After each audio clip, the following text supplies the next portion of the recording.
Hello, my name is Kent Field, and thank you for tuning into this YouTube channel, The Bible versus Opinions. God bless you in your search for the truth. While all people have opinions on many subjects, including the Bible and religion, not all opinions carry the same weight or value. For example, would you go to a plumber for his advice on brain surgery? Would you go to a mechanic for his advice on heart surgery? The point is, not all opinions carry the same weight or value on a particular subject. That's why I'm not offering you my mere opinion, but Bible answers alone. So here's the challenge. Are you open to learning beyond your current understanding and knowledge of the Bible? If so, then this channel is for you. If these studies have helped you to grow in your understanding of the Bible, or even life itself, please like and subscribe and share this channel with others so that they too may be challenged and grow in their understanding of the Scriptures. Now, the word worship comes from an Anglo-Saxon word which means worth service. Literally, it comes from were, or worth, and ship, which is service. Therefore, it is reverence to the one of worth, respect and fear of the one who is worth service. That's the word worship.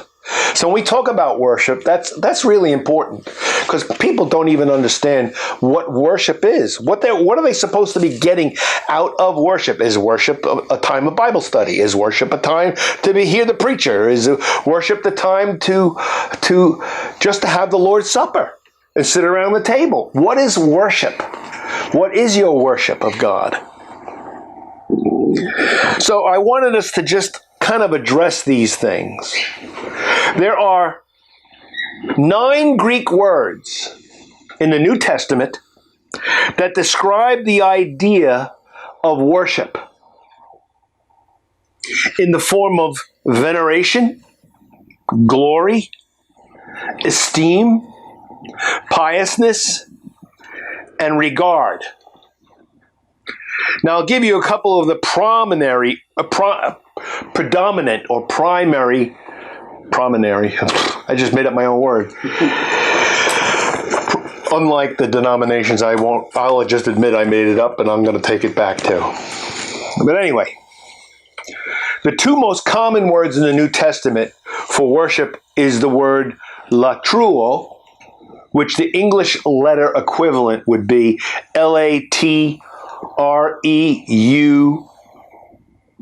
Latreuo, latruo. Latruo. That means to serve, to minister to, as with one's life. It's regarding a life service. Latruo is your worshipful life, a respectful, venerable, ministering life. That's latruo. Then there's the word proskuneo. Proskuneo. That's the Greek. And there's the English equivalent letters to the Greek letters as easily as we can do that. And that's the act of worship. To serve in an act.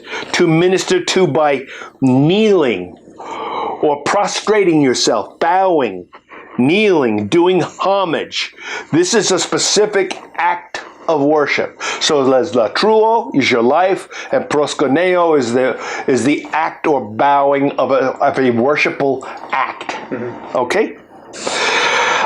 There's a contrast of true versus false worship in Philippians 3 and verse 3. So there are areas where the Bible specifically says that worship can be true and it can be false. Like Jesus said to the Samaritan woman, you don't know what you worship. We do. For salvation is from the Jews. That's not my words. That's what Jesus said to a Samaritan woman. So there are different acts of worship. There's examples of false worship in the Bible. For an example of Cain and Abel, God asked for a sacrifice from them.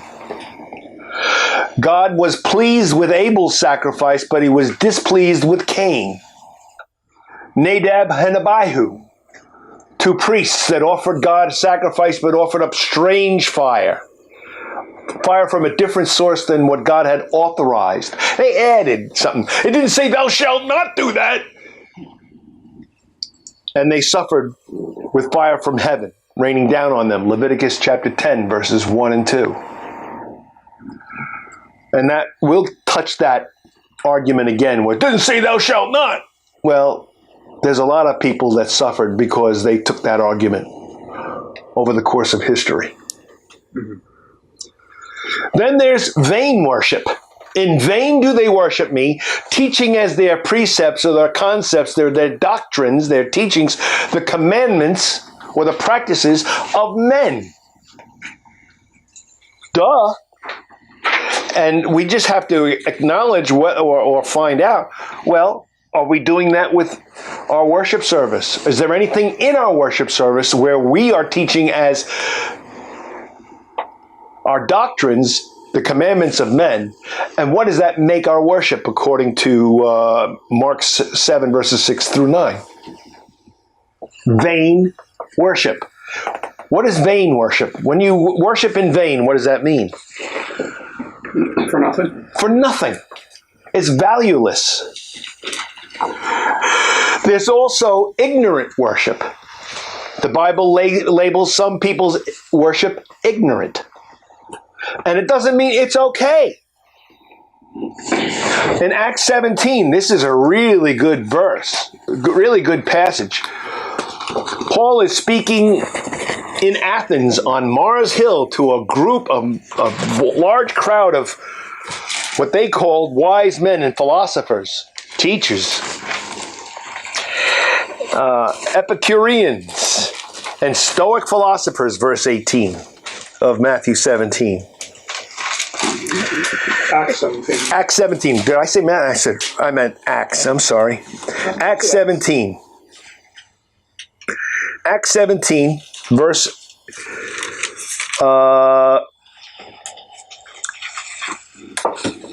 specifically, Paul stood up in the Areopagus in the midst and said, Men of Athens, I observe that you are very religious in all respects, or in all aspects or respects. For while I was passing through and examining the objects of your worship, I found an altar with this inscription on it, to an unknown God. What therefore you worship in ignorance, this I now proclaim to you. Whoa. How dare you? Some people would say, imagine if I got up in a denominational building and I said, I observe that you are very religious people. Because I'm looking at all the objects of your worship here, your little statues and your trinkets and your crosses and your stained glass and all that. But I also see that you're saying that you want to worship angels, you want to pray to saints, you want to pray to statues, you kneel down before statues and objects. What you worship in ignorance, I now proclaim to you. I think they'd probably kick me right out of the building pretty quickly. What do you think? Huh? What do you think the chances are of that? Anyway, there is false worship, ignorant worship. And there's even a thing the Bible calls will worship. And that's in Colossians chapter 2. Are you guilty of will worship? Will worship. Really, it's the worship of your own will. The worship of your own desire. The worship where you elevate your thoughts and your ideas to the point of being worth service, worthy of service or worshipable. And Colossians chapter 2, verse 18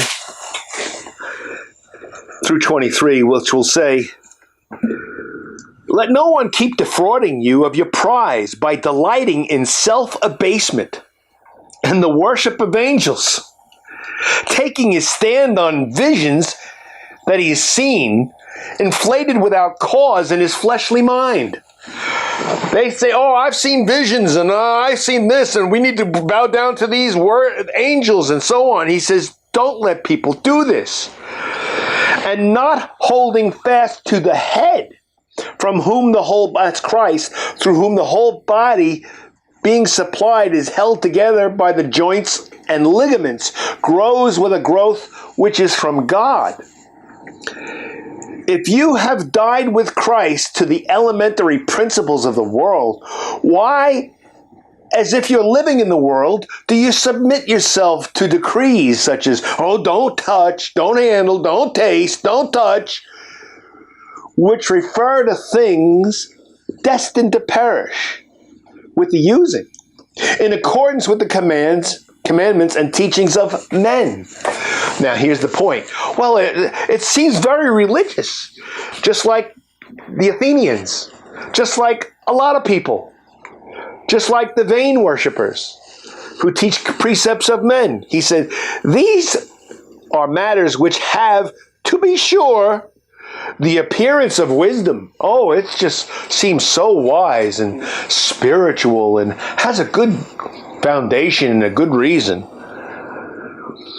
Wisdom in what? Verse 23, the middle of the verse. It has the appearance of wisdom in what? Self-made religion. Self-made religion and self-abasement and severe treatment of the body, like the monks in the monasteries, and they would literally, years ago, whip each other. Not only did they wear the heavy woolen cloth to make them itchy and uncomfortable all the time, they were beating down the evil flesh to free the spirit. That's Gnosticism. But are of no value against fleshly indulgence. It doesn't have any value. It doesn't have any power anyway. After you've done all that. Thanks for being a part of that study segment. I promise you that, Lord willing, there's more to come. With the understanding that the mind can only absorb what the seat can endure, many of these studies have been broken up into a series of bite-sized segments.